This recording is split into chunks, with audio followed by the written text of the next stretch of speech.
Let's do that right there.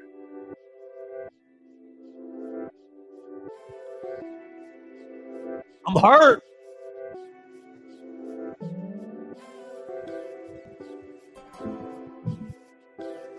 This is the Joe Gaither Show on BamaCentral.com. Not today. Oh. Good morning Tuscaloosa. It is morning in Tuscaloosa. Welcome in. It's the Joe Gaither Show on BamaCentral, BamaCentral.com. We are live at the Derek Daniels State Farm Studios right here off McFarland Boulevard. The sun did come up in Tuscaloosa, so we must move on. We're here. We're going to talk about Alabama's loss to Purdue last night, 87-80. We'll talk about all kinds of aspects from the basketball game last night, and then get into Football Friday. Happy Football Friday. We'll try to make it happy. Golly, what a disgusting night it was on Thursday night watching Purdue. Oh, I think they got another rebound. Offensive rebound put back. So we'll talk about all kinds of things as we are kind of sorting through our feelings this morning, waking up on the Joe Gaither Show. We appreciate everybody watching us on the BamaCentral YouTube channel, checking us out on the BamaCentral Facebook page, or on my own Twitter machine at Joe Gaither 6. You can listen to the show on Apple Podcasts, Amazon, Spotify. You can call the voicemail line at 205-462-7340. Extension 800 if you want to leave us a voicemail. We got 2 voicemails in the tank right now, so I can't wait to play those. Maybe they will cheer us up, or maybe they'll make us feel worse. We'll find out here in just a little bit. We're here with our friends Mason Woods and Theo Fernandez. You call Mason Woods or find Mason Woods at MA Woods_ on the Twitter machine, and Theo Fernandez at Theo Fernandez _ on the Twitter machine. The program is brought to you by Purple Turtle Roofing.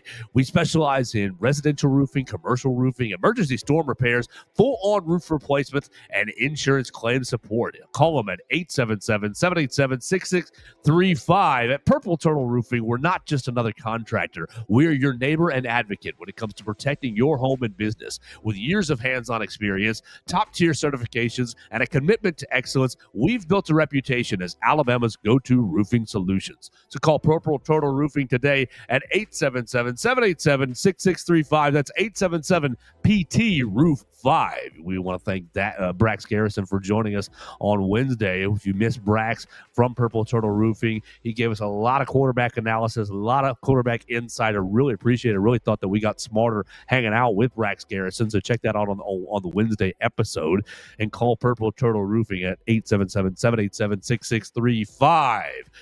With all that said, we're going to have a normal Football Friday after we talk about the basketball game. We'll talk basketball first. We'll take some voicemails, and then we will get into Alabama football's keys to the game against the Oklahoma Sooners. We'll pick our 3 players to watch. We'll go Theo, Mason, then myself, and then we will make our football picks for the weekend. We're going to try to make this as fun as we can, but boy, I am sad. Mason, good morning.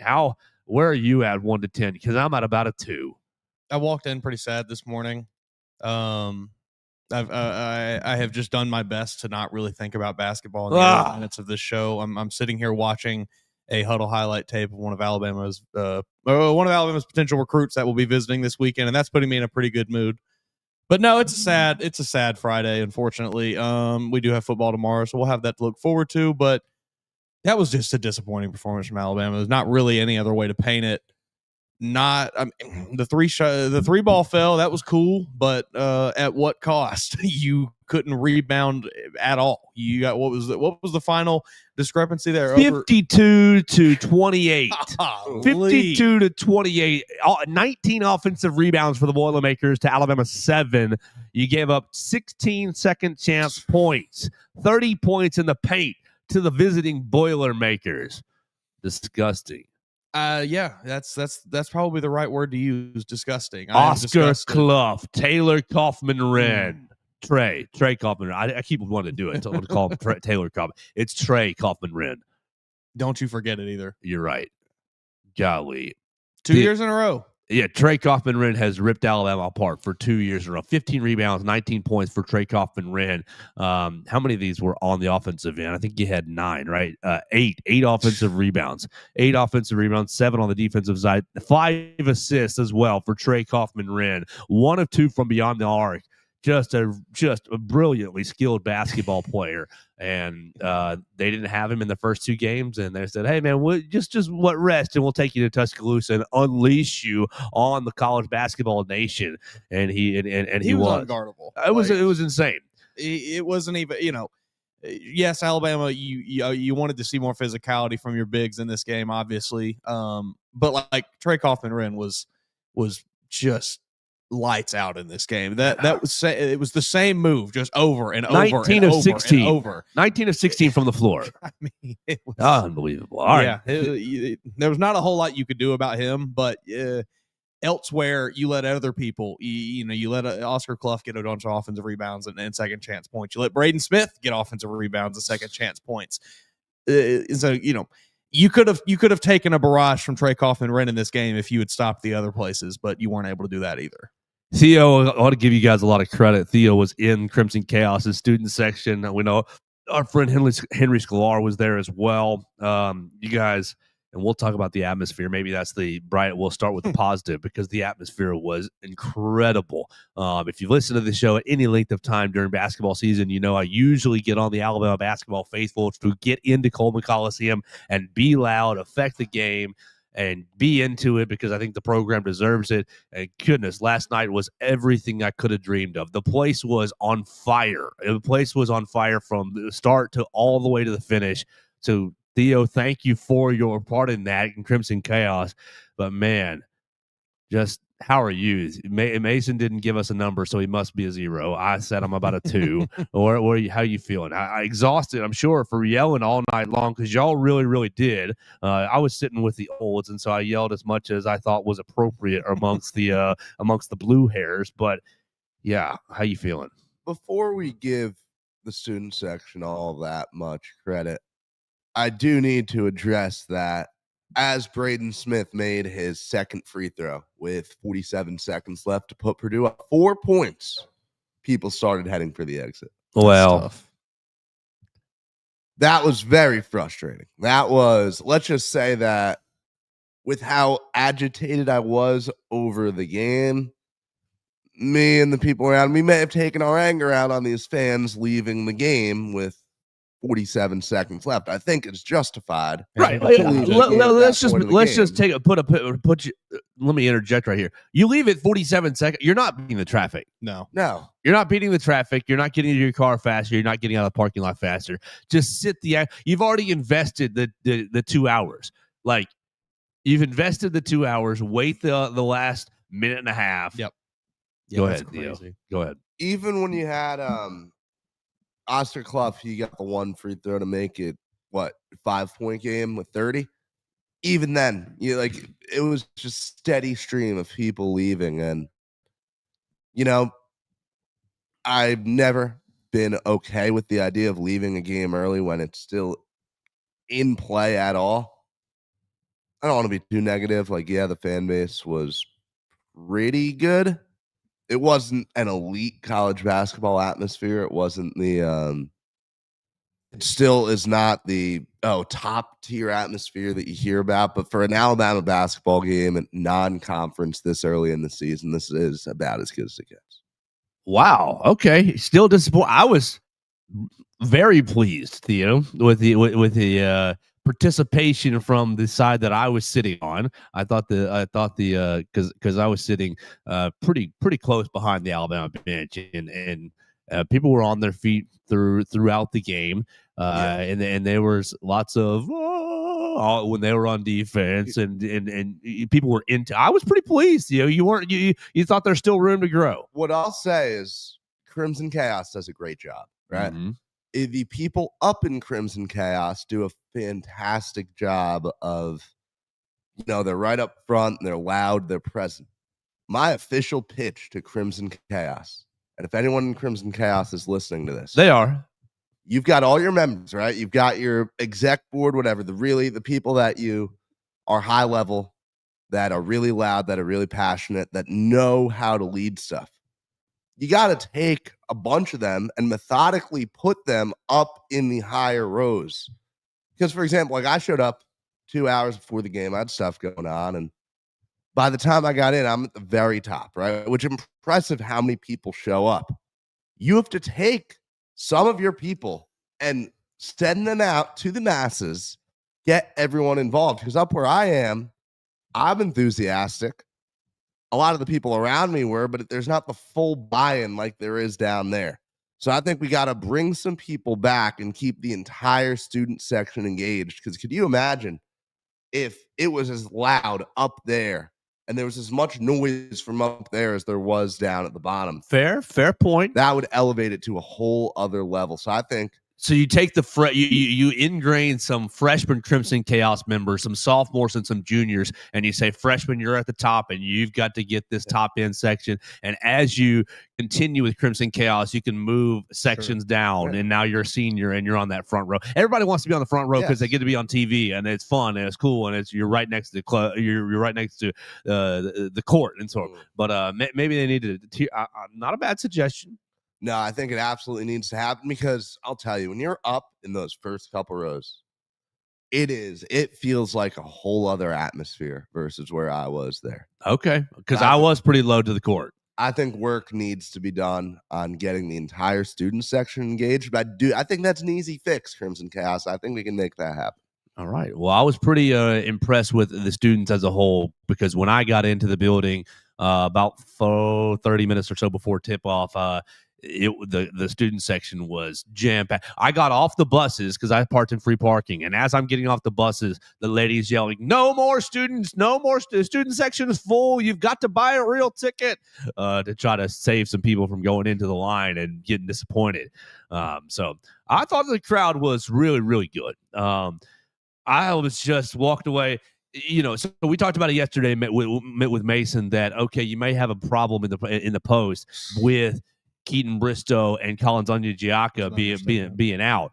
And Matt Painter just said, I don't care what lineup you play. I'm playing two bigs. I'm playing Oscar Clough, and I'm playing either Trey Kaufman-Wren or I'm playing this Daniel Jacobson, who it was 7'4". Basically, all night long, I'm playing two bigs. We'll just rotate the three of those, and Fletcher Lawyer and goodness said Braden Smith are just going to do what they do. Now, Fletcher Lawyer wasn't even that dangerous. He was 1 of 4 from behind the line. He killed Alabama last year, but it was Braden Smith getting into the lane.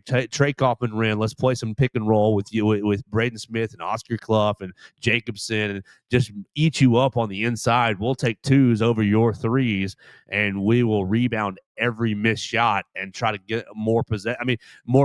Just absolutely insane. And like Alabama didn't really have any answer. I'm shocked to see this, Mason. I'm looking at the actual field goals. Both teams took 66 shots. I thought Purdue would have taken a lot more, but they were 31 of 66. They ended up getting to the free throw line. This is another game where Alabama got major disparity at the free throw line. Only 10 free throw attempts for Alabama, 23 for Purdue. I don't really think the whistle was as imbalanced as it was Saturday. There was a couple points where I was like, "What are we doing?" Not getting the same calls on both ends. But it wasn't as bad as it was on Saturday. Just out physicaled, and oh boy, gives me nightmares for the rest of the season, Mason. Braden Smith got that SGA treatment a little bit. A little bit, yeah, a little bit. 12 free throws. The one thing that sums up this game, that the only stat I think someone who didn't watch this game needs to hear: Braden Smith had more rebounds than any Alabama player. I mean, serious. That's nuts. It's gross. He got 7 boards. That's nuts. Nobody on Alabama got more than 4. Seriously, like it is disgusting. That's disgusting. Hideous. And Coach Oates came into the post game talking about the better team, the harder playing team, the grittier team, the team that wanted it more won, and he was basically giving credit to the basketball gods for sometimes the better team doesn't win. But it's nice to see the harder playing team won. Okay, coach, but what's the deal here? It's been how many years? How many years that you have been good everywhere but at the big? And I really do think that Anya Giacco would have helped a lot. I do think that. And yes, he's a child, he's a freshman, and he's still learning college basketball. But I really do think another body to just, hey, you stand by number 4 when he catches the ball, you just elbow him in the back, give him a little bump, don't let him just because basically what was happening, Alabama was able to match one of the bigs to either Clough, Kaufman Wren, or to Jacobson, but the other one was stuck on either Bull Bowen or Latrell Reitzel or Houston Millette. And I think that at least Millette and Latrell were playing hard, but it's just like, hey man, barbecue chicken. I've got a big old matchup right here. And he couldn't do anything with it in the post because the ball was passing around just right there in the post. And then ball was up, and oh man, the big man that has the small matchup was going up to get the offensive rebound, and it just didn't work. And so I really do think that Anya Giacco would have helped. I cannot wait to see what this team looks like with Keaton Bristow. Please, dear, because all we heard in the summer was Keaton Bristow, dirty player, dirty in a good way. Not dirty in a dirty way, but dirty in a good way. I'd take him in a dirty way. Honestly. That'd be fine with me. But we heard, rebounder, just kind of go blue collar guy coming in from Tarleton State, really athletic, really jumping up a sky and haven't seen him yet. Obviously, you can't really help a preseason ankle injury. You roll an ankle here, it stinks. It's just part of it. And we saw Jaleel Bethea warming up before the game. Maybe he helps you score another 10 points, be a little more efficient on offense. I felt like Matt Painter was, we're going to dictate the game. We'll dictate the game on offense with our 2 bigs. We'll dictate the game on defense by collapsing the paint and making you take all these 3-point shots. And we think that we'll get enough 2s down there to beat your 3s. And we'll just let Braden Smith, how old is Braden? He's a senior, right? He's just a regular senior. Right. Senior. But still, you're too good for college basketball. You're not quite good enough for the NBA. You're in that tweener zone where, dang, he is so frustrating to watch. I think Purdue's going to go really, really far this year. They certainly looked good last night. But I think that Coach Oates, as much as I do love him, and I think that he's a great, great coach, I really do. I don't want to hear it, but I think he got out schemed last night. Yeah, I don't know. Is Nate Oates? I mean, look, you can disagree. I love Nate Oates. Feel free to disagree. Is he unable to scout a big? What? It's so insanely frustrating that, since Charles Bediako, and even that at times it was like, Chuck, what are we doing? You have almost never had a dominant presence in the paint under Nate Oates. You're right, but the system isn't conducive to that. You're not going to get. You very clearly need it, right? Yeah, you're not going to go get Janai Broom. You're not going to a type like that. You're not going to go but get. You have brought in high level players, and they have up to this point not paying. It's just I don't know. I don't know. It continues to be the exact same problem with this basketball team year in, year out, where it's all right, you got shooters, you can't play in the paint. And when you rely on exclusively 2s and 3s that come from the paint or behind the arc, you can't play. It's so frustrating. I do think that is almost fully a result of the system. You look at Cliff Amore, by all accounts, should have been a stud. I mean, this guy he's too slow. One of the best defenders in the Big Ten. He was a beast his whole career at Rutgers, just didn't translate fully. And with that being said, we would love to have him on this team right now. I would over Bucknell, over Patriot League, man. I mean, I think that I'm not willing to necessarily say that Oates got out schemed because he didn't have enough bullets in the chamber. Noah Williamson was unplayable. Williamson is he literally unplayable out there. It was Aiden Sherrill. You get one of the bigs, and you can't put Bull Bowen on a big. He is tall, but he doesn't have the strength or physicality to do exactly. it. No, he does not. And Williamson, you went out and got him, and he has become in 3 games just a body, just a cluster of cells out there, honestly. Like, and so, like, I know you played at Bucknell, and I think he was the Patriot Player of the Year, Patriot League Player of the Year. Great. Well, welcome to Power 4 college basketball, where you're playing against St. John's and you're playing against Peru. You saw it last Monday when they played in North Dakota. It's like, man, he's big, he's slow, I don't know. I don't know what he's going to be. And he made that three, and I think it gave him some confidence. He came out and clanked 2 other threes in the second half in crucial times. And, like, that's what I mean by Matt Painter. Matt Painter just said, hey, Slag, let him take that three. We'll live with that. Yeah. And clanked him.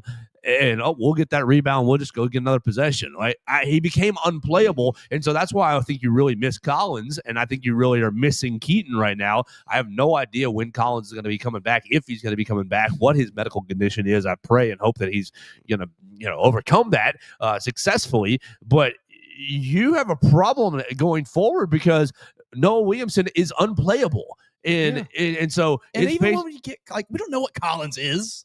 Yeah. No, he's just a big guy. Like, a big he athlete. Might just be Noah Williamson out there. Well, A big body. He's faster. Hopefully. To be honest, we don't even know what Keaton Bristow is. That's true. Yeah. That's true. I mean, I'd like to believe the hype around him. I was impressed by what I saw preseason. But what can he do it against this high level? When he was at Tarleton State, like, there is a very realistic world that Alabama fans need to prepare themselves for, where this is the story of the team. What we saw last night defines this season, and we will be talking on this show the day after a lot of Alabama games about this same exact thing. That's going to make for a long year. That is a very real possibility. Like, Jalil Bethea is a great player, was awesome, great, highly touted recruit. 5-star. Did you need him? Could you not have spent that money on maybe someone 6'11" or bigger? Just like, it feels like we're addressing issues that aren't. You've got very prominent, obvious issues with your basketball team going back for 5 years now, and you've not addressed them. You've tried to, but you've whiffed every time. But hey, we got this fight. We got Jalil Bethea. We got a guard. We got another guard. Oh, look, another 5-star guard. And LeBaron didn't play well. Forward. It's just like, but LeBaron didn't play well. If LeBaron plays well, I mean, LeBaron, I'm sorry, you've been great the first 2 games. You got outshined by the white boy. Braden Smith took you to school and said, let me show you how to play college basketball. Really. Didn't care about the environment, and he jawed a little bit with you guys, but not a ton. It was more, Fletcher Lawyer, that's the most punchable face in college basketball right now. And so Braden Smith showed LeBaron how to play college basketball last night. And then you get the free throw line with a chance to tie it. You go 0 for 1 on a 1-and-1. You basically a wasted possession, and you're 5 of 14. You're 4 turnovers, LeBaron. How many turnovers did you have, Braden Smith? 3. Okay, wow, 3.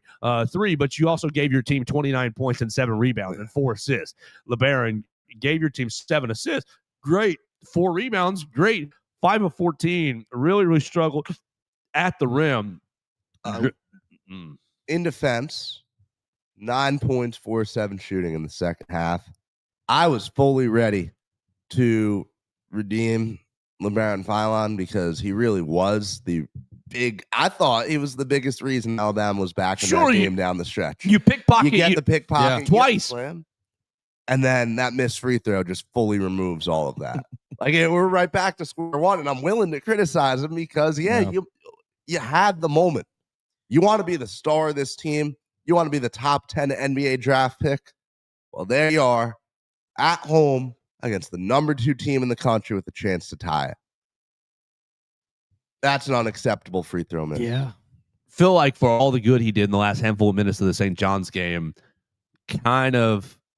I kind of feeling like not as great on LeBaron after last night because of you don't assert yourself until late in the game, or until late in the game, and then when you have a chance to be the hero, it's clank right off the front iron, and we can't get a rebound. And how many times did you? I feel like that was a bad call. They're on the free throw line. Oh, they missed a free throw. Rebound. Pass, layup, and it's just like, oh, great. Yeah.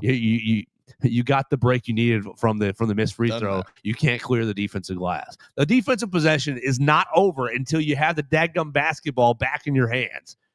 I just feel like that Purdue made Alabama play their game, and it's highly frustrating. You know, and again, I'm LeBaron, and I forget the exact timestamp of this play where he has the ball. He's driving. It's the 1-on-2. You're going to the hole. Take that ball and go forward with it. He instead does the back off onto 1 foot, falling backwards. Like that one was confusing. Yeah, go get to the line. You're a really skilled player. They respect you. They give you a good whistle.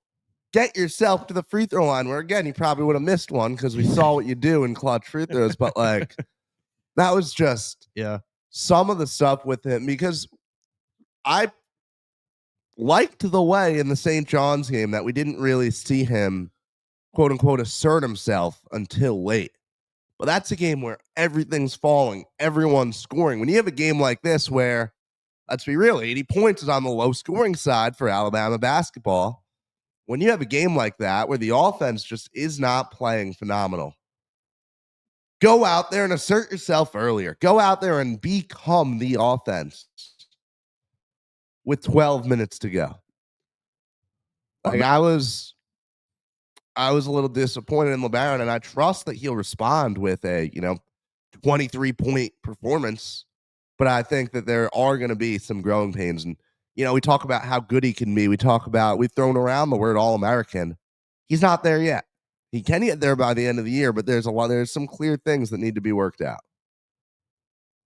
Everett Osborne chiming in on the Facebook. We appreciate you, Everett, saying can't wait to hear the voicemails. I know he has one of the voicemails right here. He and I don't know if the other one identified themselves, so I don't want to out them. But Everett also says, when did Alabama become a basketball school? In 1986, Everett. Maybe even before that, when Wimp Sanderson was in charge of this program, winning 5 SEC tournament titles. And then it definitely became a basketball school a couple years ago when you went to Arizona for the Final Four. We got plenty of time to talk football. I'm not in any rush today. But I am about out on what I want to say about basketball, because it's just frustration. It's just frustration. And I guess you'll just try to get it back in Chicago against Illinois. Yeah. I think I do want to just pose one more question, I guess. From last night, we talked a little bit about the free throw discrepancy, which it wasn't super, super as bad as it was at St. John's. But, I mean, still 23 free throws to Alabama's 10. I know we talked about the calls maybe not being the best at times, but it felt like overall there wasn't a ton of terrible missed calls or bad calls and so on, like that. Is this more just a result of Alabama's inability to drive the ball last night? Because it really felt like Purdue just locked them down at the perimeter and all right, we'll just settle for a 3.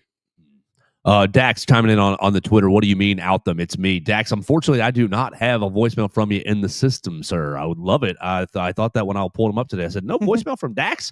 I can't imagine Dax was happy last night. No. He was texting me about football. So yesterday, day before, about how it's probably going to be a closer game. But he said not worried about it. It was his text. Not worried about this Oklahoma game because the Oklahoma fans are loud on the Twitter machine. He said the only fans that have been respectful. He said, no, I sent one. I don't have it. I don't have it. I'm looking at my Zoom. I've got one from Everett. I've got 2 calls from the same person, and they text me later and said, play the second one. So Dax, last one from Dax is November 9 right there, which was Monday, I believe. I hate that because I really would. Let me send one. Yeah, if you call, I'll hit ignore. Yeah, perfect. And he can leave one. He said, let me send one. So perfect. Great. Let's go ahead and go out to the voicemail line, 205-462-7340, extension 800. Let's play some of these voicemails. Hey, guys. It's Everett from here again. Mason, when are you going to get a haircut? Joe, what do you think about the basketball team? And can we please have Katie on next week? Please have Katie on next week. Thank you. Roll Tide. Get Bama. Bye. Mason, you want to take that first? Didn't he say something about your hair? Yeah, ask me when I'm getting a haircut. Whenever I dang well please, Everett. That's when I'm getting a haircut. No, it'll probably happen at some point in the next month or so. It's getting to be about the time. I got one scheduled on Tuesday. So Everett, if you're thinking my hair is looking long, I got one scheduled on Tuesday. Yeah, no, I'm gonna. It'll be an impulse decision on some random Wednesday, Thursday. I'll just be like, all right, yeah, no, get it cut today, and I'll just go to wherever and get it done. And then I won't get it cut again for another year. So he said, what do I think about the basketball team? I think we've been talking about it for the last 30 minutes. I think, look, I like the team. I think the team has a lot of potential still, but I'm very worried about what we saw last night and other teams exploiting that throughout the year of, hey, we'll just throw two bigs out there. We'll collapse. We'll make you kick out, and we'll just see if you can outshoot us from three. There will be nights where Alabama can outshoot them from three. Does Joel Bethea coming back allow you to get to the rim more efficiently and finish at the rim more efficiently? I think this team has to take last night and say, okay, you're not going to be able to do anything about the size disparity, because I think Noah Williamson is unplayable. I think you're going to get 4 or 5 minutes from him every night, but that's it. You shouldn't ask for much more because you don't want much more. I think he's a liability on both ends of the floor right now. And so because of that, you're going to play small, and it's Taylor Bowen and Keaton Briscoe hanging in there with Aiden Sherrill, and maybe Collins Onyedika overcomes his issue and gives you 4, 5, 7 minutes as well. So like not a lot, but just a little bit. And can you get? I think this team has to look at last night and say, well, what can we do better? Well, you're not going to be able to match physicality better. What you can do is commit to getting to the daggum rim, commit to getting to the free throw line, because whether you're making or missing at the rim, you're going to make the officials blow the whistle. Mm-hmm. And you've got 2 games in a row now where you have been severely outshot at the free throw line. And it's like, get the other team into some foul trouble, get some easy shots when the clock is stopped at the free throw line. I think that is really the adjustment to, I enjoy, drive and kick. Yeah, absolutely. But to me, I think what you take from last night is, hey guys, we got to commit to drawing some fouls and being physical, matching, getting to the rim so that you can get to the free throw line. He also asked if we can get Katie on next week. I can put that on my to-do list. We've had Theo on the last couple of Football Fridays. We were supposed to have someone else last Football Friday. That fell through at the last minute. I haven't been asking Katie as much because of her internet issues at the house are a little bit still in flux. But we love Katie Wyndham. We want you to follow Katie Wyndham at Katie Wyndham _ and download Crimson Flame, her podcast. She's been putting out weekly episodes featuring women's athletics, Alabama women's athletics. And quite frankly, that's a lane that doesn't really get filled very well. Katie is filling it. So if you are interested in Alabama soccer, Alabama women's basketball, softball, if you're interested in gymnastics, if you're interested in women's track and field, cross country, crew, tennis, really any of the women's athletics over at the Capstone, Katie Wyndham is giving you a weekly podcast, updating you the scores, updating you what's happening, and giving you great interviews with prominent figures in Alabama women's athletics. I know she had a former soccer captain on this past week, interviewed her about her career and such. And look, soccer just got selected to the NCAA tournament. Somehow. So, 8 seed, 9 seed, something like that. One of the lower seeds, but got another NCAA tournament bid, and so they're in the postseason. And Katie Wyndham's keeping you all up to date on that with Crimson Flame. So I'll see if she wants to come back next week and talk about her episode and talk about the Eastern Illinois game and just talk about the season as a whole. Absolutely, Everett, we can make that happen for you. I think that was his 3 questions. I believe so. Haircut, basketball analysis, Katie Wyndham. Because he texted me, said, I got 3 questions. I said, I just want to make sure you get them all right there. I'm not cutting it for you, Everett. I'm not a high level enough filling, I guess. I'm gonna have to up my game based off that voicemail. Hey, the people speak and we listen. So let's keep going here. 205-462-7340, extension 800. We just can't seem to beat these people, can we? I mean, they beat us in Canada. They beat us at Purdue. They beat us at our home floor. If we played on the moon, they probably beat us. They still probably out-rebound us by 20 no matter where we play them at. And it's really ridiculous. It's embarrassing. We can't rebound the ball better than what we did tonight. They out-rebounded us by 24 freaking boards. They out-rebounded us on the O boards 19-7. I think they tripled us at halftime as far as offensive rebounds concerned.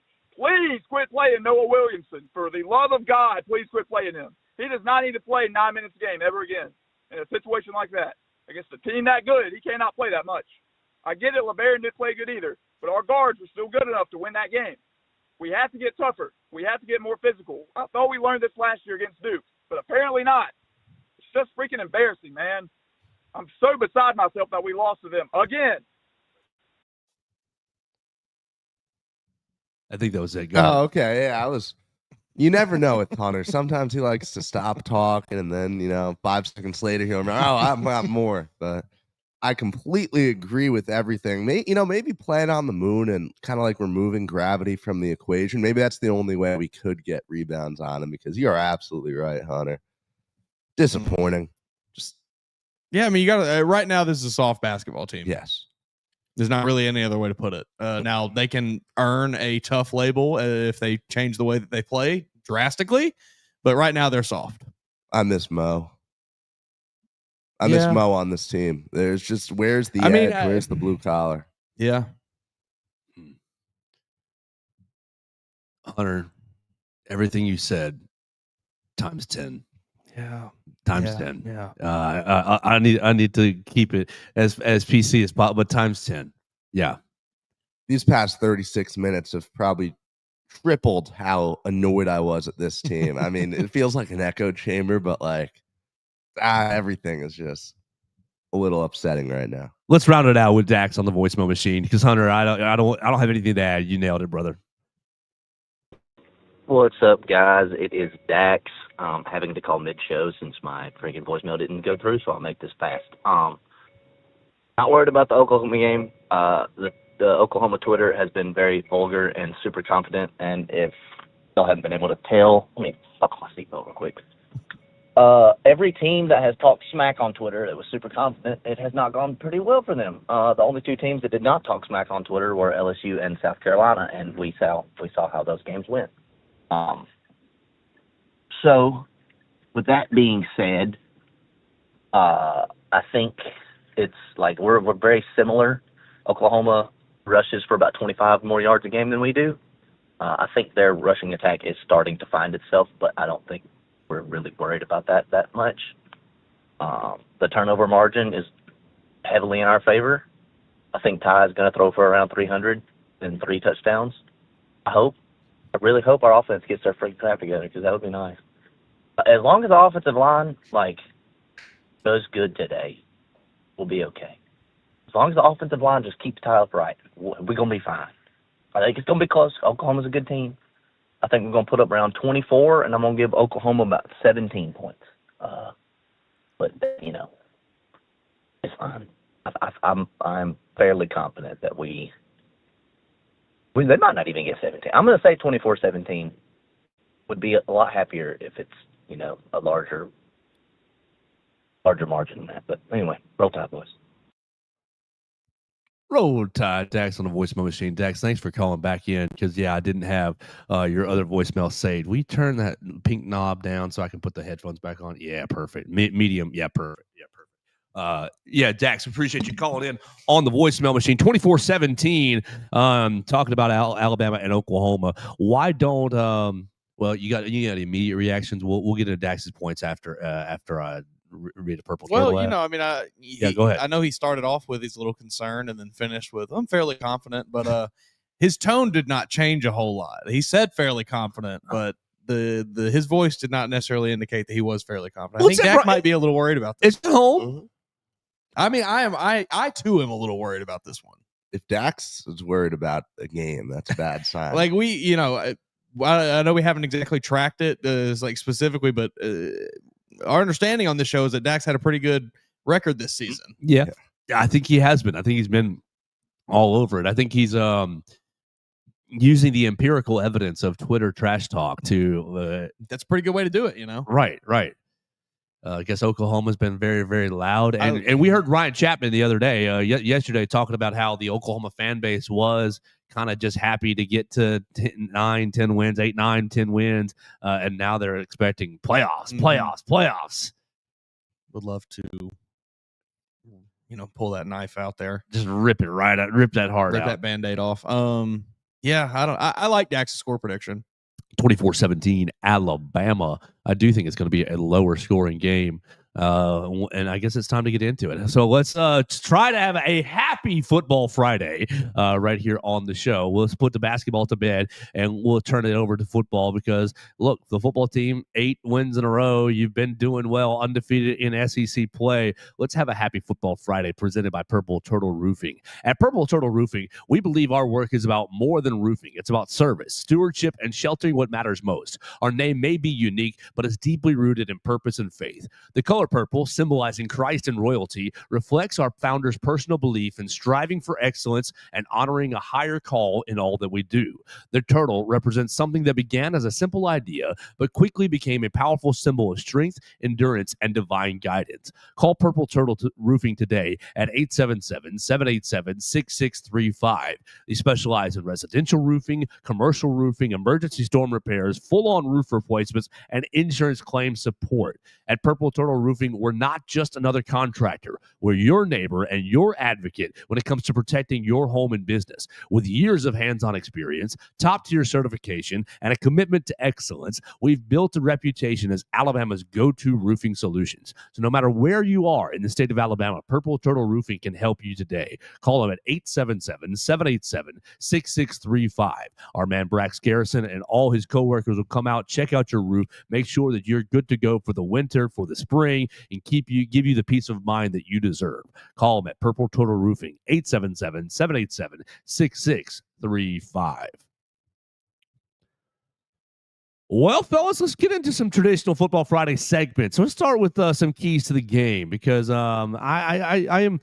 I too am concerned about this matchup. I'm concerned about Alabama facing Oklahoma without a running game, but I do think that Ty Simpson is still that dude. I do think that Alabama's defense is playing at a very, very high level, and I do understand and recognize the game is right in our backyard in Bryant-Denny Stadium, so that's going to be worth a little bit of momentum, a little bit of resiliency. A little resiliency will be infused into the team playing at home. Theo Fernandez, how you feel about this game, and what are maybe some of your keys for Alabama tomorrow as they take on the Oklahoma Sooners? I think slightly concerned is a very good way to put it. I think that's about where I'm at with this. I think, I'm going to come out and say this now, I think if Alabama plays the way they did against LSU, there's a very, very real chance they lose this football game. Mm-hmm. Now, so we're going right into 3 keys right now? Yeah, whatever you like. Yep, okay. Absolutely. Jump right into it. Give us you can exposition a little bit. Yeah, so I'll give us our 3 keys with a moderate to appropriate amount of stalling for time in there. But I think my 3 keys for this game, first off, I've said this before as a key, and people didn't really agree with it. Mainly Henry didn't agree with it at the time. I think it's a lot more true now. Do not break your back trying to establish the run. We know what this team's running capabilities are. If it's not working, you're going to know pretty fast. There's no reason to be going into 2nd and 9 every drive because you need to establish the run. So I think if it's not working, it's not working. And I'm very content with the idea of, yeah, we know what we're good at. We're going to take advantage of it. Fair enough. Number 2, I'm going to say that this team, I don't know that I even have a defensive key for this team. Because I was about to give a defensive one, but I don't think I have anything defensive. Keep doing what you're doing. Keep doing what you're doing. That's my 2nd key. And then my number 3 key is find ways to keep the ball away from Connor Talty. I want, if it's 4th and 4, we're going for it. If it's 4th and 6, we're going for it. If it would be a 50-yard punt and it's 4th and long, we should probably just punt it. I'm content with the idea of Connor Talty not setting foot out on this field, and I trust the team to find ways to make sure that happens for us. I like those. So repeat those. No Connor Talty. No defense, Connor keep doing Talty. What you're doing. Defense, keep doing. And don't force the run. Don't force the run. I like it. Theo Fernandez, 3 keys to the game. Mason Woods, how are you feeling? A little exposition and maybe some of your keys for this game for the Crimson Tide. I think I fall in line with Dax where I'm a bit concerned going into this game. I think, I've kind of been saying this all week, but you look at that stretch of games where Alabama, everybody got so hyped up over the 4 ranked wins back to back, and then it was like, no. hey, we still have Oklahoma there waiting on you at the end of the schedule. And it kind of feels like a lot of people have forgotten about this game.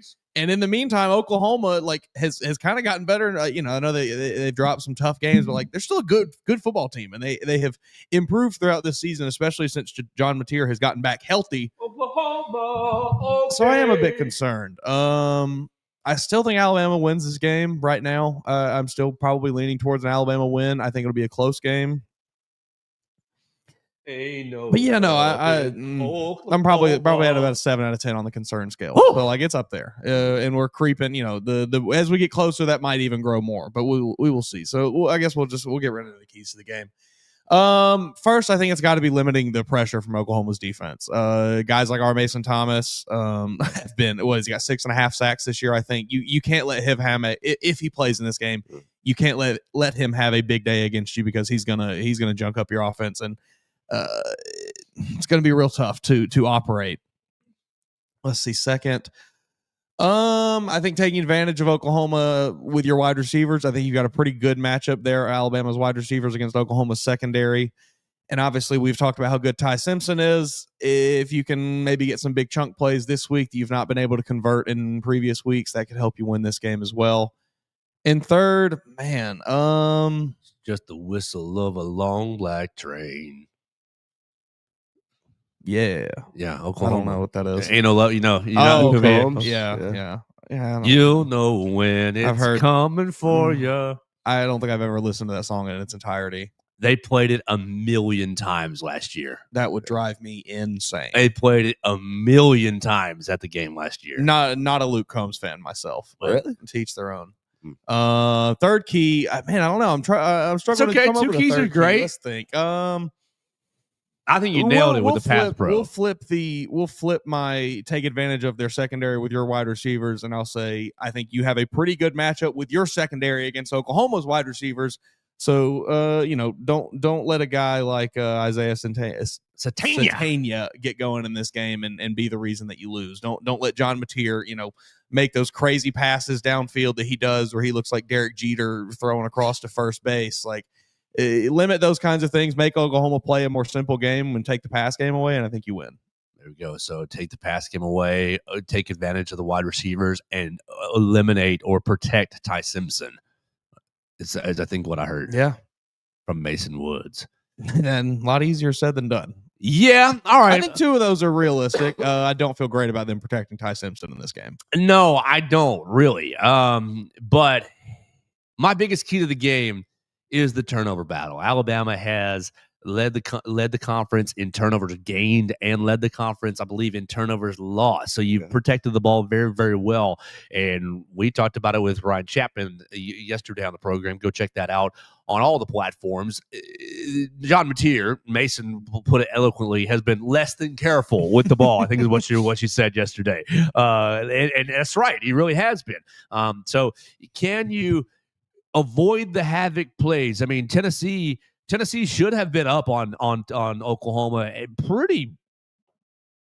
I mean, Tennessee had a great opportunity to be up by a significant margin at the end of the first half in their Oklahoma game, but dadgum Joey Aguilar was just coughing the ball up left and right. One went for a fumble return for a touchdown, and then 2 just horrific interceptions, overthrows, where he just, I don't even think he read the defense. He just launched it. So I don't really see Ty doing that at all. But you have been susceptible to the sack fumble. You've been pretty susceptible to the sack fumble, especially the last 4 or 5 games. Happened in the Tennessee game. Maybe that was a little hooey from the referees. Maybe the South Carolina game definitely was a clean play, and the LSU game was a clean play as well. Sack fumbles have been an issue for Ty Simpson. So I think you need to win the turnover battle, and particularly even if you don't gain turnovers defensively, don't turn the ball over offensively. Don't give the Oklahoma offense short fields. I think Alabama's defense has done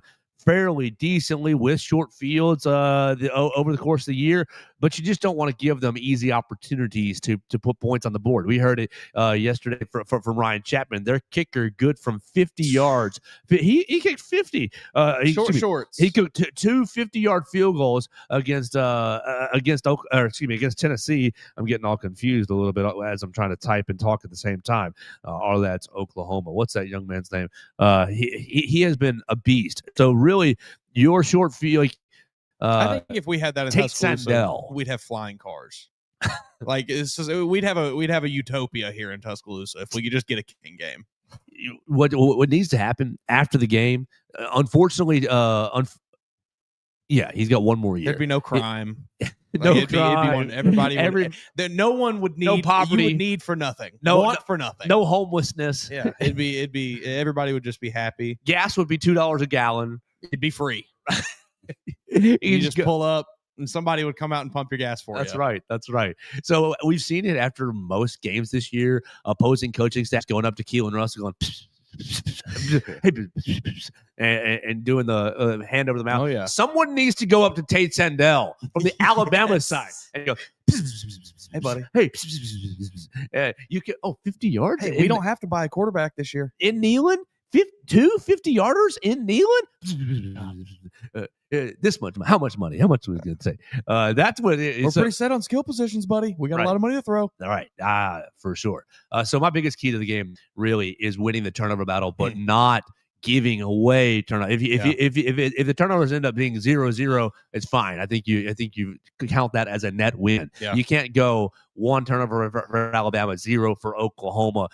Oh, you turned it over on your own 35-yard line. Yeah, your defense stood tall, but then they bombed a 50-yard field goal to maybe go up 3-0 or take a lead or whatever, tie a game. Whatever it is. Yeah, exactly. Okay. So winning the turnover battle is my biggest one. Theo, I love the fact that I love your first key, not forcing the run game, because it's not going to get going. It's just not. It's time for Alabama fans. But AK Deer. Next week is his coronation, man, against Eastern Illinois. Right. And then people are going to be crying, where's he been all year? Why aren't you playing him? I think that instead of not forcing, you've got to be able to run in critical situations. And so what you end up doing is maybe you are throwing it 40 to 50 times in this game, but you're trying to, it's like the thing that frustrates a lot of Georgia fans is, it's 3rd and 10. We're running. It's 3rd and 8. You're expecting pass. You're planning to pass, and we're going to take advantage of it. Like, run it in off situations. Yeah. What I think was really good this past week against LSU is, you're on the 5. Daniel Hill, carry us in. Like, in critical situations or in places where they're not expecting it. You just got to call it at opportunities where either you got to run and you're going to, like with Daniel Hill, or in situations where they're expecting pass and you mix it up with the run. Like, I think Alabama's got to be better about being a little less predictable when they're calling the runs. I think that's going to help. Like, I don't think you're going to fix the scheme, and I don't think you're going to break it off or big runs. But if you can be a little less predictable of, it's 1st and 10. Here comes inside zone. Here comes duo. Yeah. And all they got to do is get a little penetration and jack up the offensive line's blocking scheme a little bit. And, Jam Miller falls ahead for 1 yard. Yeah. Like, it'd be a little less predictable when you call it. So that's my second one, is just being a little more creative with the sequencing of the running game. So number 1, turnover battle. 2, being more creative with the sequencing of the running game. And number 3, you said defense, keep doing what you're doing. I think you've got to stop John Mateer's legs, because we haven't talked about it much this week, and I don't think it's really been featured in conversations really throughout the whole week in all the Bama spheres or whatever, internet spheres. But John Mateer can hurt you with his legs, and we have been hurt by quarterbacks Michael Van Buren got a couple of nice little runs as well, and obviously the game was a little bit out of reach at that point, but I think we were all afraid of Lenore Sellers' legs, and did pretty good job with that. Obviously, he busted off a touchdown run to take him up 8 late in the game. I think that we've seen Alabama struggle with quarterback run throughout the year, throughout the last 2 years, throughout the last 15 years with Coach Saban, so it's like not just been a Kane Womack issue. Diego Pavia had a couple of big runs and had some scrambles as well. Obviously, Justin Jefferson ripped out that ball in the red zone. But I think that, and maybe that plays into turning the ball over with John Mateer, just smack him when he does run. But you've got to really limit, I think, the quarterback run, because I'll agree with you, Mason. You do have an advantage. Don't think that their wide receivers are good enough to really get out there and beat you. I do think that John Mateer's squirrely enough to, crap, let me just run for 6 yards. Let me just run for 7 yards. Let me just run for 6, and just frustrate the ever-loving mess out of you. And I think that they're going to look back to last year's game with Jackson Arnold. I mean, Jackson Arnold rushed for how many attempts? I mean, it was just over 100 yards. It wasn't like he ran for that many yards. Alabama, Oklahoma, 2024. It wasn't like a crazy amount of yards, but I think he did have a massive amount of attempts, didn't he? Let's find this box score.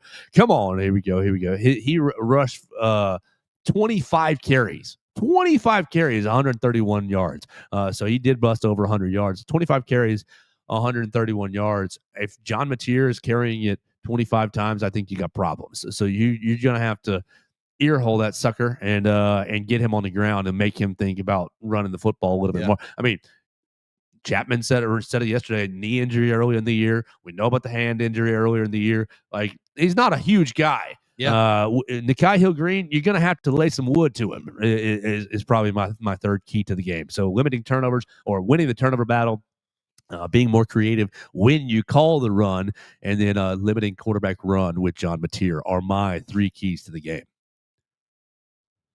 All right, let's keep going here. We want to remind everybody that we're brought to you by Derek Daniel State Farm Insurance. You can call Derek for all of your insurance needs at 205-758-3391. Like a good neighbor, Derek Daniel is there. Home, life, auto insurance needs, whatever you need in the insurance realm, call him. He'll get you a very fast auto insurance quote. And just because you call him doesn't mean you're buying. It's just an information gathering session, and it won't take you very long to gather that information. Call him at 205-758-3391. See how much he can save you today. Take it back to the family, take it back to the wife, to the husband, whatever you need to do, and y'all make the decision that's best for you. But Derek Daniel is your local agent, and he'll be able to be on the phone. Oh, I wrecked at this place, or somebody wrecked into me on this road here in West Alabama. Derek knows where these roads are. Derek knows what repairmen to send to your house when you have issues, and unfortunately, you're going to have issues. That's just the way that life goes. So call him at 205-758-3391. You need local insurance,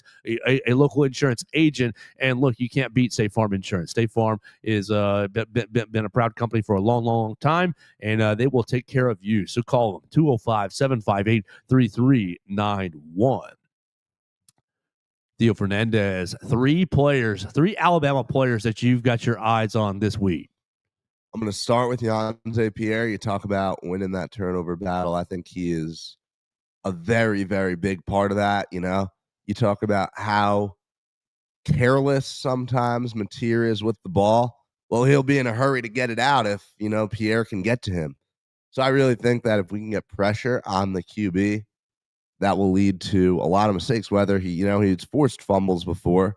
Yep. We've seen him do that, and we've also seen him force guys into throwing the football. So I think Yonze Pierre is maybe the most, and maybe my key player. Like, if I was ranking him, he's probably number 1 on this list I'm about to give. I also think you look at the fact that Yonze Pierre has made a very strong case to keep the starting job with Rousseau coming back. This is really the last game to, boost that little resume. Yeah. Assuming Rousseau will get worked back in against Eastern Illinois as he prepares to play against Auburn. I think Yonze Pierre's done enough to keep the job, and I think he can really put that on display on Saturday. Yonze number 1. I like that. Yonze number 1. I'll go Josh Cuevas is one of mine, and I think Cuevas. I think that, Ty, he could be under fire a little, right? He could be facing some pressure. Can, Cuevas be there for the 6-yard pickup? Can we get a nice couple, nice bailouts? I could see Cuevas, we think about him, 3 receptions, 25 yards is a pretty average stat line. I could see those receptions being closer to 5 or 6 today. I think that if Ty is under the pressure that I think he will be, he'll need to take that little out to Cuevas a bunch. And then my third's going to be Caden. I think that you got to set the tone for this O-line, right?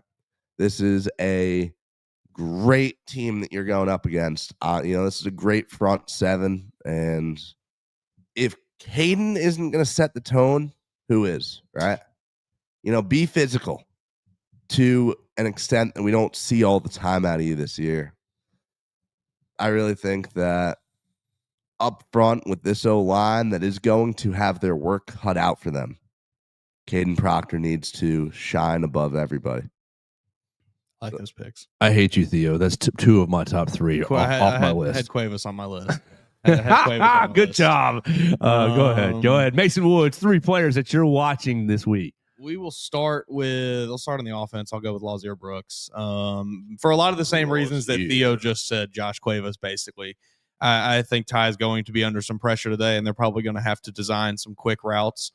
And Lazier Brooks is a great guy to do that. I think he is a threat to house any ball that he touches. So get the ball in his hands and let him work in the open field, and maybe we can get some things happening on offense. That will be my number one. My number two, I will flip to the defensive side of the ball, and I will go Bray Hubbard. I think this is going to be a big opportunity for Bray to maybe get a pick in this game.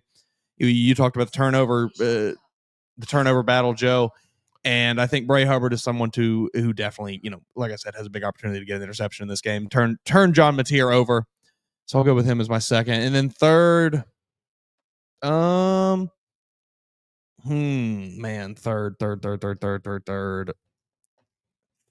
want to go with the punter. I want to go with the punter. Why am I blanking on his name now? Blake Dowd. Thank you. Yeah, give me Blake Dowd. I would not be shocked to see Alabama having to punt the ball a decent amount in this game, given how much pressure I think Oklahoma is probably going to generate. And he could be a weapon. I think that's a good pick. So Lazier, Bray Hubbard, and Blake Dowd for Mason Woods. All right, you left me. My list is fairly intact. I had Yanzi Pierre and Caden Proctor as 1 and 2. I had Bray Hubbard a little lower down my list. So my list is fairly intact. I'm definitely going number 1. I'm going Jeremy Renard. I'm taking the same thought from Josh Cuevas and from the Lazier Brooks, but I think you need to get your number 1 wide receiver going. Yeah. And I think Jeremy has been your most consistent wide receiver all year long, and I think that he's going to have to continue to be that. And Ty, just trust him. Just get the ball into his hands. And with the struggles in the running game, Jeremy has been hey, let's try Jeremy Renard doing this sweep, doing this weird playing, doing this, sweep, and then pass to Ryan on 3rd and 1 at Georgia. I think that Jeremy has to have a big game for Alabama's offense, and I think that he will. Number 2, I'm going Justin Jefferson for taking it back to my keys to the game, stopping quarterback run. I think Justin Jefferson, he ripped the ball out against Diego Pavia. That was a huge play, but you're going to have to smack John Mateer. And you're going to have to put him on the ground. And I'm not advocating anything dirty, but you're going to have to bring some force. I'm advocating something dirty. Okay, that's way okay. You're going to have to bring some force to John Mateer and make him think about tucking the ball and running. Yeah. And hey, buddy, you better slide right now, like 2 yards from the line of scrimmage, or run out of bounds. So I think Justin Jefferson is a huge, huge part of Alabama's defense, especially, look, Xavier Robinson is a dangerous runner, and I think that Justin Jefferson's going to have to play a good game. I'm pretty confident Deontay Lawson will play a good game. This was the game that Deontay went out in, unfortunately, against Oklahoma last season, and so I think he's going to have a good game, a nice little redemption game right there. I think Nikhai Hill-Green's playing as good as he's played all year. Justin Jefferson still playing okay, still playing well, but I think taking a small step back, this will be a huge opportunity for him as you deal with speed. And I think he's, fastest linebacker right there. Look, I've called him a safety on this show many times. So it's time to bring the wood when John Mateer decides he doesn't have anybody open and wants to scramble. Number 3, I got a lot of guys up here on this list that I'm thinking about. Golly, which one do you like best, Theo? You're looking at my list. I think that I'm going. I think I'm going Wilkin. Yeah, I think I'm going Wilkin. But since you took Caden Proctor with the first pick, I think your other tackle, you've been beat with speed before. Yeah. I think you're going to get a lot of chips. You're going to get a lot of Josh Cuevas chipping on either side of the tackles. But I think Wilkin, you're going to have to keep going to Mason's point, key to the game, keeping Ty Simpson upright. I think Wilkin has to have a really good game for Alabama, and maybe it's not in the run game, but protect Ty Simpson at all costs. I'm going Jeremy Bernard, I'm going Justin Jefferson, and I'm going Wilkin Thornby as the 3 players that I'm watching this week in Bryant-Denny Stadium. So that's going to do it for us right there. Y'all ready to make some picks? Y'all ready to talk about some of these big games of the week? We're all watching Georgia, Texas. That's what we're all waiting for, right? We'll be baby. watching it. Hook 'em, baby. Is that a night game? It's a night game, yes. It is. I was just making a joke that we're not going to be watching Alabama, Oklahoma. That went over. Before we get into it, I'm not officially predicting this, but I think there's a very good chance Minnesota can upset Oregon. Tonight on Fox, 8 o'clock. Okay, well, we'll see. Keep an eye on that. I'll be up at Northside tonight watching the Northside Rams play. Oh, I'm going to be there too. Are you going to be there for WVUA? Yeah, but we have a 9 o'clock show today, so I'm going to be in and out really fast. But I will be. I'll there. text you a final score if if it's final by then. Perfect. And I'll let you know if there's any highlights that you miss, for sure. Because we're not no football Friday tonight, right? No football Friday, so right. We'll get about the first 3 drives and then gun it out of there. Yeah, you got. I mean, it's a longer drive back to WVUA. I will let you know what we see after you leave. Much appreciated. Yeah, absolutely. So let's start here. Nobody cares. Wisconsin, Indiana. Indiana's going to smoke them, right? Yep. Yeah. What a catch! What a comeback last I week. don't know though. Wisconsin beat Washington. There you go. Theo, South Carolina is at A&M. A&M is a 19.5-point favorite. Can Shane Beamer get himself a signature win this year, or are they saving it all for the Clemson rivalry? Don't make me do this. I'm considering this. Don't do it. I'm considering Look, this. Texas A&M is due to drop one. Texas A&M is They due. do it every year. Shane Beamer At is home? due. At home? No, but they do it every year, at least one game. Give me the They're due. Gamecocks. Wow. I've got South Carolina. This is the That's part of the bold. year where Shane Beamer wins that game, man. We know it's going to That's a happen. great point also. This is prime time for South Carolina fans to say, well, if we could have just...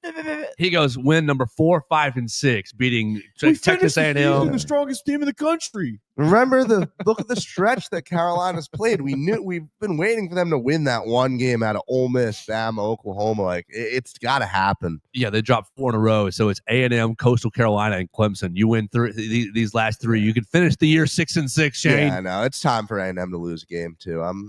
I like the Carolina pick here. I love his reasoning for that. I just can't do it. No. I will take Texas A&M in this game. They're going to beat them like a redheaded I think stepchild. you're probably correct. I think Marcel Reed will have unlimited yards in this game. He's going to get all of the yards and touchdowns. Give me the Aggies. But I do like where Theo's head is at.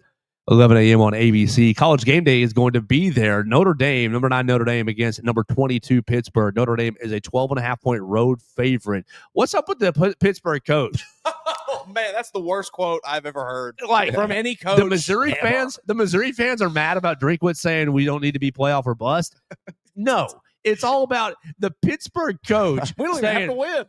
We don't care about this game. 200. He goes 100-3 or whatever he said. I'm like, what are you talking about? Like, if I was an athletic director, you'd be in my office. If 10 minutes later, Yes. you'd be in my office. What are you doing? Dog, Can we not just be more political? Yeah, we're trying to win.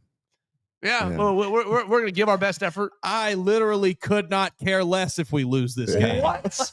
That's crazy. You're in my office 2 minutes later, Oh, and man. I'm saying, do we need to have a conversation about this contract? Yeah. Like, I mean, people listening might be thinking that we're exaggerating a bit. Like, go watch the clip. It That is is what crazy. Pat Narduzzi said. I thought it was one of the meme accounts. Yes, I thought. I completely I thought I got centelled. yeah.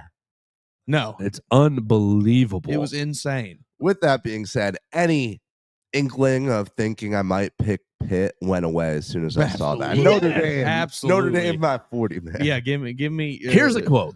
Absolutely not. When asked if the game is a must win, absolutely not. It's not an ACC game. I'm glad you brought that up. It is not an ACC game. I'd gladly get beat 103 or 110-10 in that game. They can put up 100 on us as long as we win the next 2 after that. But again, our focus is on Notre Dame and getting as many wins as we can. You are a fool. Yeah, no, I give me Notre Dame by whatever that point spread is. Give me the over on whatever Jeremiah Love's rush yards are. Yeah. I'm taking Notre Dame 110-10. I might as well. Unbelievable. Yeah, can I get an alternate line out there? Yeah. if I were a Pittsburgh Panthers fan, if I were a booster, that would have sent me to the moon. Yeah. Can you imagine? Can you imagine if Kalen DeBoer said anything? He'd be remote? fired tomorrow. Yes. Greg Byrne would be like, "You left me no choice. I can't do anything Like, here. My hands are tied. You're literally asking me to take action here." Yeah. Oh, horrible. All right, 11:45. So we're all taking Notre Dame big on the road. Yes. Okay. 11:45. SEC Network. Arkansas is at LSU. We shouldn't even pick this game, Toilet but it's an bowl. SEC It's game. a bad one. It's an SEC game, so it's on the list, and it's the battle for the Golden Boot, which is a decent little trophy. Theo, how you feeling? LSU 4.5-point home favorite. So is Van Buren starting this game? Have I they was made an gonna ask the same announcement? I thing. think I he don't know. is. Michael Van Buren. Let's find out. Because again, I've not done my research on Arkansas LSU. if Van Buren is Arkansas. starting. They made an announcement.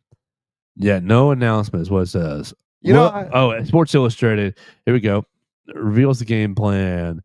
Come on, load me up here. Move the Shinsawa LSU Tiger.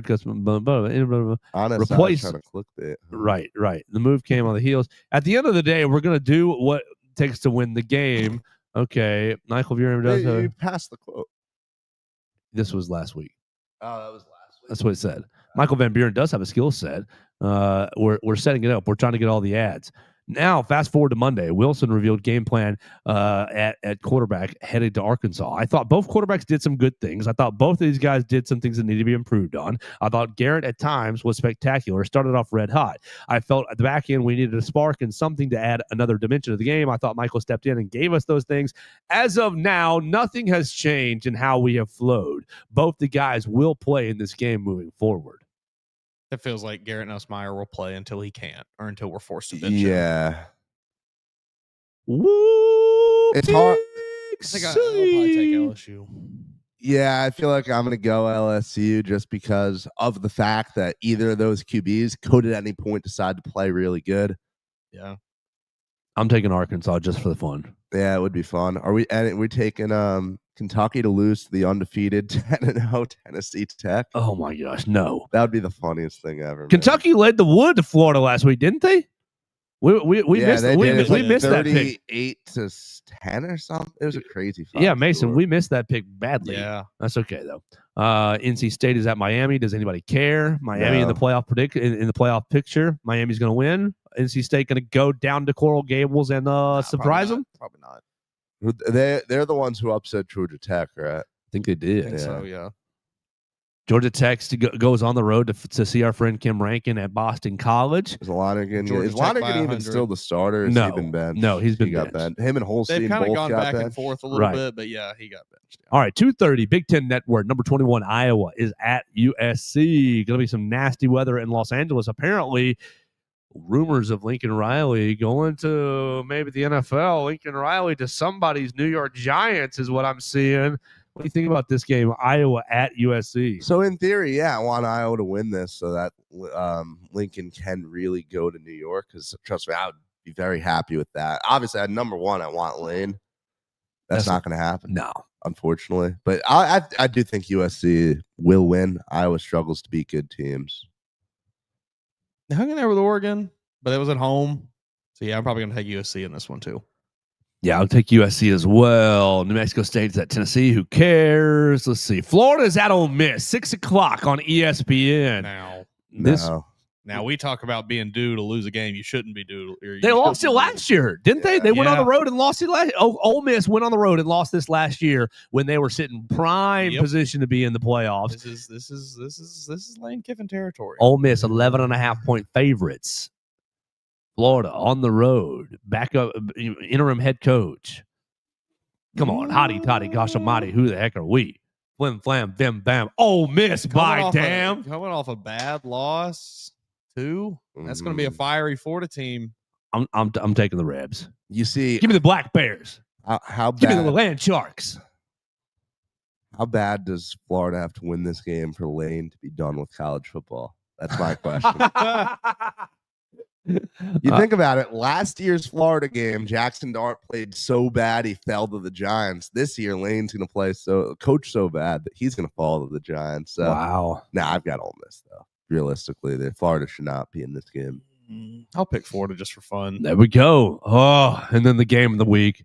It's Texas is at Georgia. Arch Manning, he got all the secrets from Ty Simpson. Georgia is a 6.5 point home favorite. But Theo, I'm spoiling it. It's hook 'em horns all day. I've got the dogs. Because I what's like going to Georgia in happen? this one. You going Georgia? Yeah. So what's going to happen? Texas beats Georgia and keeps winning and wins their way into the SEC championship because they're going to beat A&M as well on the last week of the year. And you're going to get Alabama and Texas in Atlanta. And I'm not going to know what to do with myself. That could happen. That could I'm happen. gonna roll with Georgia though. What I've got happening though is A&M loses to Carolina.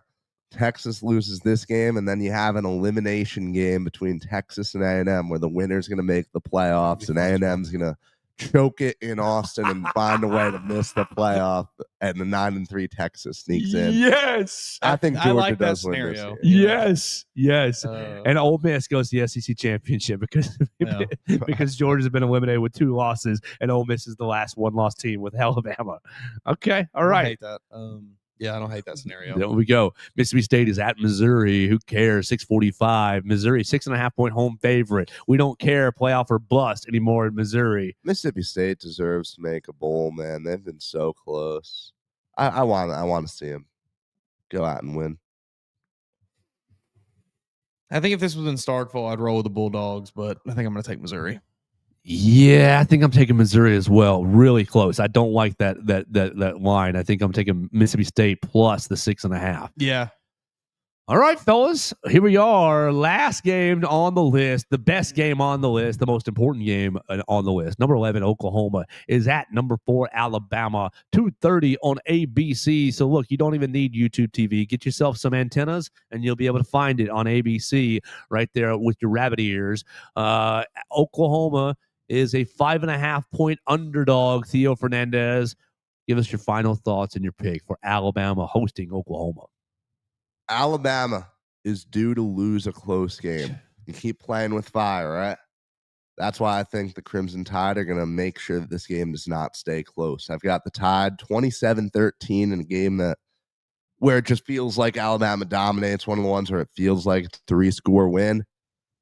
I'll tell you, if Oklahoma is in this game, if it's fourth quarter, they're down 4 and they're driving, Oklahoma, like Alabama's just due to lose one of those, right? it's just the whistle of a long black I think the train. Crimson Tide win this game pretty handily. I think that we've seen Alabama do so many things well. We've seen Oklahoma kind of peter off a little. John Mateer is not the quarterback he was at the beginning of the year. I think a couple weeks ago, or about a month ago, rather, I would have been very concerned about him, torching this Alabama defense. I don't have those concerns anymore. I think Oklahoma really struggles, only gets in the end zone once. So, yeah, that's my final. Woo! 27-13. Yeah, Dak man. said 24-17. Yeah. So that's 2 Bamas. Mason, final thoughts I and your think I prediction. am, Make sure you follow the coverage at BamaCentral.com. Alabama Crimson Tide on SI. I feel good about Alabama's offense's ability to make the ball move in this game despite a lack of run game. I think Ty Simpson and the receivers can make things go. And I think, Alabama against a somewhat weak Oklahoma offensive line that has not been the best this year, you'll be able to have some opportunities to get some pressure on John Mateer. So I like Alabama in this game. I like Theo's score prediction for Alabama. I don't know if I'm with you on Oklahoma, though. I do think it's going to be a close game. I'm going to take Alabama 27, Oklahoma 23. 27-23, 28-13, 24-17. Those are our picks so far. I am extremely concerned, fellas. I am not slightly concerned. I'm extremely concerned. With no running game to speak of, I do think Oklahoma's secondary is pretty nice. I do think Alabama has an advantage with their wide receivers, but I do think that Oklahoma's secondary is pretty nice, and I think their defensive front is nasty. I have very big concerns about this offensive line protecting Ty Simpson. And look, we've seen the sack fumble rear its ugly head. I think the Alabama's defense has been playing better and better and better, but I do think that it's been a minute since you've seen I mean, South Carolina, Lenoris was pretty selective when he ran, but when he did run, it was effective. Yeah. I think that John Mateer is probably going to try to do a Diego Pavia type game plan where he doesn't throw the ball down the field too much, but just scrambles and accepts 4, 5, 7 yards a pop.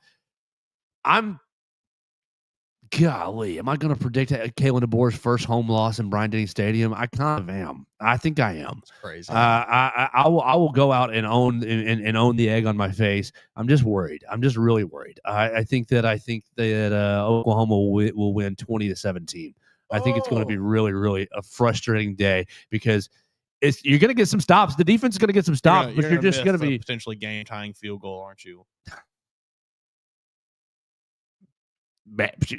Sure. Oh. It's just going to be brutal. I think it's just going to be like pulling teeth all afternoon in Bryant-Denny Stadium. And like, pulling teeth with no Novocaine. And I hope I'm wrong, but I don't really have the same confidence in Alabama's defensive front as you guys do. I love Yanzi Pierre, but outside of that, I think they're just a handful of dudes. Yeah. I think Deontay Lawson has gotten better as a pass rusher, but it's going to be Mateer sitting back there just ding, ding, ding, ding, little BB guns down the field. And, you all ran off in cover one. I'm just going to take my 8 yards and slide. I'm pretty worried about him running. I'm pretty worried about he leads the team in touchdown rushes with 6. Yeah, golly. I'm very concerned about this game.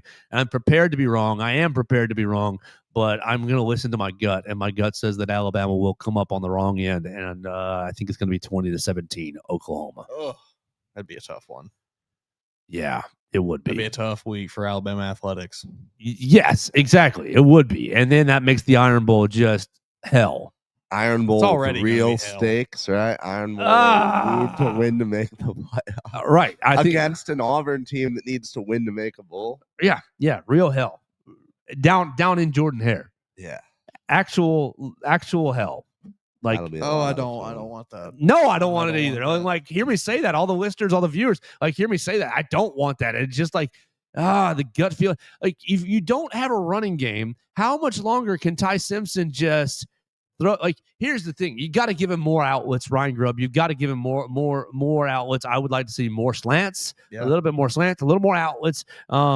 I do think Ryan Grubb's creative, but you don't have a running game to lean on at all.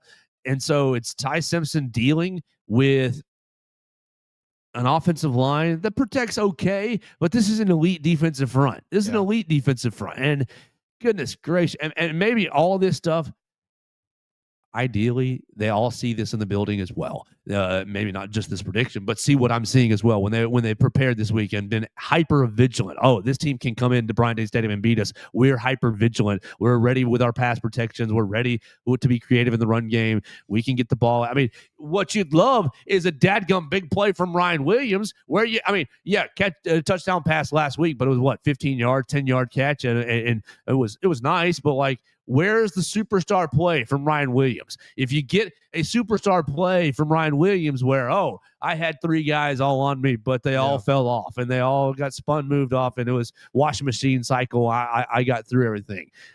Sure, great. Where you've had some superstar plays defensively, you've been turning the ball over all year long at crucial moments, and like, so maybe I'm prepared to be wrong in that sense. Where Deontay, like, you give me a Xavier Brown pick 6, I'll take you back to Tennessee. Tennessee's going back to basically tie the game up right there on the goal line at the end of the half, and Xavier Brown says, and we're making a big 14-point swing.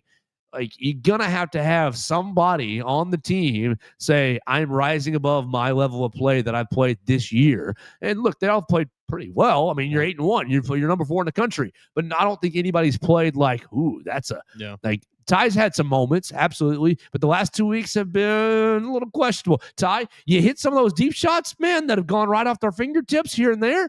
Like, okay, you're in business. And Heisman odds. Right, and you can make Joe look like a real dummy, and I'm prepared to look like a real dummy. But right now, I'm just not seeing it. So, I think I'm going to take Oklahoma 20-17. Theo, you got any final words for us? Then Mason, and then we'll close out. Just that it would be, I'm trying to process just what a turnaround it would be from the win over St. John's and LSU to a week later, you lose both of those. I don't even want to live in that world, man. Yeah, I don't think I have much else. That'd be a tough one. Absolutely. So we're going to get out of here for the day. We thank everybody for listening. You can leave me a voicemail. Clown me. Look, clown me for Monday. If Alabama wins and you can say you're wrong, you didn't believe, you don't know football, whatever. Clown me. 205-462-7340, extension 800. You can join Dax. You can join Everett.